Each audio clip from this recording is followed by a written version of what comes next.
Okay, now class, let's all share what we want to be when we grow up. I want to be a pro baseball player. I want to be a teacher. Yeah, I want to be a stay-at-home dog mom. Oh, that's nice, sweetie.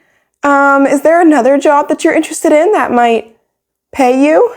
What if I told you that it is a legit, high-paying job in 2024 and all you need is your phone and your pet? Hi guys, welcome to my channel. This is my first full-length YouTube video. So if you guys have been watching my shorts, I really appreciate it. But I'm Caitlin, this is Chloe, and today I'm going to be talking about how to become a full-time dog mom by making your dog an influencer. Chloe wanted to escape. So if you don't know what pet influencer is, it's basically just like a normal influencer, but an animal. If you were a normal influencer, what you would do, you have your Instagram, you have your TikTok, you have your YouTube, you have whatever platform you use. You make pictures, you make videos, and you influence people with your daily lifestyle, with your makeup, whatnot. A pet influencer is like the same thing. So the owner, or whoever you'd like to call yourself, mom, dad, sister, you film your dog's tricks, your cat's daily life, your horse's training routine, I don't know. You just make creative content based on your pet, and you gain a following. Cool, you're a pet influencer. Now, being a pet influencer is really interesting because you kind of have your niche already set up for you.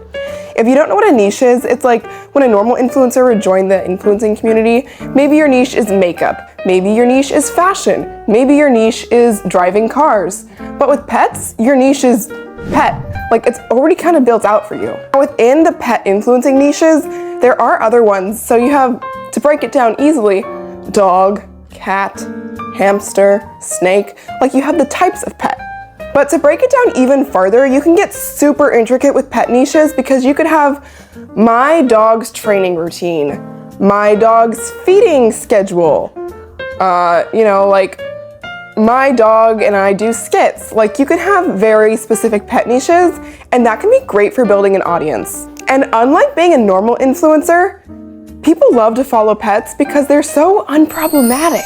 I mean, you don't have so-and-so blonde girl over here trying to sell you like an at-home workout routine or trying to influence you about their crazy ex-boyfriend stories. Instead, you have like cute dog dresses up in a Christmas sweater. And I mean, like, how wholesome is that? Like, people want to see that content. Personally, in my experience and just what I've seen people interact with, it's a lot easier to grow as a pet influencer than it is to grow as a normal human influencer. This being said though, there is a ton less opportunity to monetize and get brand deals as a pet influencer. If you think about it, it's a lot easier to get brand collabs as a human influencer because there's just so many more brands out there. There's clothing influencing, there's like makeup brand collabs, there's, skincare, hair. There's just so many different things that you could brand collab with. But as a pet influencer, there are a lot less brands and a lot less categories that you can get brand collabs with. For dogs, there's really only like treats and foods, accessories, and toys. Maybe a few others here and there, but those are kind of the main categories that you can collab with. And once you do one, you kind of do them all. That being said, a lot of the collabs for pets are going to be focused around treats and food. But if your dog has a very specific allergy or you don't want to give them all these different types of treats, then it really limits you. But it's also not impossible to make a really good living off of pet influencing. And that's because you can get paid just to monetize your views. Now, I'm not going to be sharing exactly how much my dog made in this video. That's a story for another time. But what I will tell you is that yes, I went to college for 4 years. Yes, I graduated top of my class. Yes, I have a full 9-to-5 high-paying job in Los Angeles, and yes, my dog does make the same as I do. So, that's kind of all you need to know. What do you learn, kids? You don't have to go to college. Just buy a dog. I'm just kidding, stay in school, kids. Making money through pet influencing has become a huge topic lately. As you can see, lots of videos are getting lots of attention on it on TikTok. That's because it sounds like the dream job, right? Staying home with your pet, making content, and getting paid. Who wouldn't want that? And it's actually a lot easier than you might think. There's really 5 secrets that I'm gonna share with you on how to become a pet influencer in 2024. Now, if you're wondering what my credentials are, I'm going to tell you I didn't start my dog's accounts with the thought that she was going to be an influencer. But currently she has about 3.7 thousand followers on Instagram and 92.7 thousand followers on TikTok, which is where most of the monetization happens. If you guys want to make that 100,000, that'd be very appreciated. Go give her a little follow. Anyway, a lot of this influencing kind of fell in my lap when she went viral on TikTok for being able to lip sync. Insert clip here. Excuse me, where's the women's restroom? Sorry ma'am, you're not allowed into the women's restroom. Well, I guess I'll just piss on the floor. Piss on the floor. Piss on the floor. Piss on the floor. Personally, this is just a little quirk that my dog does, but if you guys have a unique trait that your pet does, it's super easy to build a following off of that because it's very unique to them. I will go in more depth on how to make like a viral video or get a unique following in another video, but right now we're just kind of going to focus on monetization as a pet influencer. So this is my first one that I kind of struggled with in the beginning because I was like, I'm so cool, I'm getting brand deals. But number one, don't take free brand deals. When you first start out and you gain a bit of a following, so many brands are going to reach out to you and be like, oh my gosh, I will send you my product if you want to review it. And you'll be like, wow, I've made it. People are giving me free things. This is wrong. They should be paying you and giving you the free things. And sometimes there's a lot of scams going around, especially in the pet influencing world on Instagram, where you're gonna get a DM saying, this shop wants you to be a model. All you have to do is pay for shipping and you'll get the product for free. Okay, well that bandana costs like $1 for you to make and you're charging $10 for shipping. This is how they profit. Their whole business model is, you're a model, get this product for free, but it's not for free because you have to pay ridiculous shipping. So like, don't do those, guys, just delete. You're better than this, say no. And the exception to this is if it's a product that you already like kind of want and we're gonna buy, and they're like, hey, you can have this product for free. All you gotta do is make some content for me. I'm gonna be like, I was already gonna buy the product, so like, if you're gonna give it to me for free, then I guess it's girl math. I was already gonna buy it, but now I got it for free. That's money. Like, I was gonna buy a mini treadmill for my apartment, but then somebody offered to give it to me for free, and I'm like, well, if it's free. But like, that's the exception. Don't do it normally unless they're gonna pay you and give it to you for free. Okay, number two, don't accept every offer. This was a big mistake that I made in the beginning where brands were coming at me being like, I'll pay you this if you promote this, and somebody else would be like, well, I'll pay you if you promote this, and suddenly all of my videos that I was posting were just brand deals, and people were like, what did this dog account turn into? Why am I just seeing this dog trying to sell me random things? So I regret doing this in the beginning because one, it clogs your feed with all of these ads that nobody wants to see, and then that makes you become the ad person, which then gives you a bad reputation, and now your niche is ads. But then that also means that when you post a real ad, like something that you're really trying to promote, they're gonna be like, oh, it's just another one of their ads, so it's not as impactful. But also, you'll start taking things that don't even fit your niche. Like, I'm still guilty of this occasionally because sometimes you'll run across things that just have such a big budget and you're like, I can't turn this down, how do I make this into dog content? But like I said, being a pet niche is pretty hard because you can only promote pet things. And like, yes, you can twist random things. Like, I got some like makeup that I really wanted and they had a good brand deal. And so I kind of twisted it into like, get ready with me for my dog, blah, blah, blah.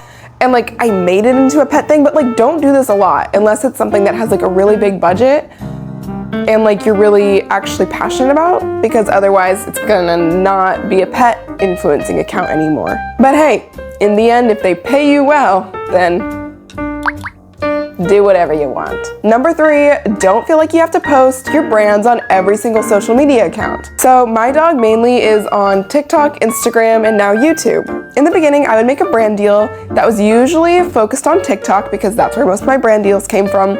But then I would cross-post that video to Instagram and to YouTube. But the thing is, the brand in their contract specifically only told me that they were paying me to post on TikTok. So like, why am I posting on Instagram and YouTube basically for free? Contracts are kind of another big thing. When you get a brand deal, make sure you read what the deliverables are. It's probably gonna say something like one TikTok video, X amount of seconds long, posted from this date to this date. Or I've also gotten some Instagram collabs where they say they want one TikTok story or one TikTok reel, or one TikTok static post. Sometimes they'll pay you to post a static post and a story. So you really just want to see what the brand is paying you to post. And this is what you agree upon. This is what you're getting paid for. You're not getting paid to post on your other accounts. I mean, that's unless you actually want to, and you're like, wow, this video was actually really funny. I enjoy this content, and it happens to also be a brand deal, but let me post it to my other accounts. Like, that's fine. You can do whatever you want in the end of the day, but I'm telling you, like, don't feel pressured if the brand is asking you to make a TikTok video to also have to post on Instagram, YouTube, Facebook, because you're only getting paid for what you signed off on in the deliverables. And this is actually a really good strategy if you want to promote multiple brands at once. Let's say you have a brand deal for TikTok and you have a brand deal for Instagram. Well, now you can post that ad on TikTok and that ad on Instagram, and your followers aren't going to be like, wow, she's clogging my feed with so many ads, because they're on two separate platforms. Okay, let's move on to number 4. Don't rely on commission-based ads. Lots of brands will send you super enticing messages that'll have things that say like, our influencers make up to $4,000 a month selling our product. This is based on commission, and the person that made $4,000 was probably like a one-time thing long ago. And when they say they made $4,000, they mean commission. So they had to sell a lot of products to get a lot of commission. They're not saying they're gonna pay you a flat rate of $4,000. They're saying you have to sell our product and we'll give you a percentage and you could make X amount of money. One person made $4,000, but like that was one person out of how many did they collab with? Also, in order to get this amount of commission, you kind of have to constantly clog your feed with their ads. If somebody says, promote our leash and you'll get commission, okay, well, it's not just gonna be like posting one time and you're gonna get a bunch of commission. You're gonna have to keep like continuously posting, like post 3 times a day, like this leash is great, buy this leash, on all of your platforms in order to get a lot of commission. Otherwise, you're gonna make like $5 or none. And the commission rates that I've seen are pretty bad. It's like 10% most of the time. And a lot of the dog products, if you think about it, aren't really expensive items. You could be selling like a $20 leash with a 10% commission. It's gonna take you forever to make a living wage. And I mean, it's possible to make a lot of money, but it's kind of like a once in a while type of thing. You could have one product that goes really viral and that's great for you, and you can make a lot of commission off of that, but it's super rare. Don't expect it to happen all the time, especially if you're a small influencer. Sorry, like I hate to tell it to you, but you can't really make a living off of commissions, at least from what I've experienced. If you're like a star seller, good for you. You do those commissions. Okay, and number 5 is use built-in monetization programs. So by built-in monetization programs, I mean YouTube, TikTok, Facebook, Pinterest, Instagram, they all have their own ways that they'll pay you just by getting interactions on your posts. Now, this is going to be a more in-depth video for another time because I make most of my money on TikTok monetization programs that are within the app. So if you guys are interested in that, I'm going to be posting another video pretty soon on TikTok specific monetization and how much money you can get through that. It's a lot. But yeah, just know that the monetization programs that are within apps themselves actually can pay out very well. And I also have a little secret of how you can get brand collabs that don't have anything to do with your pet.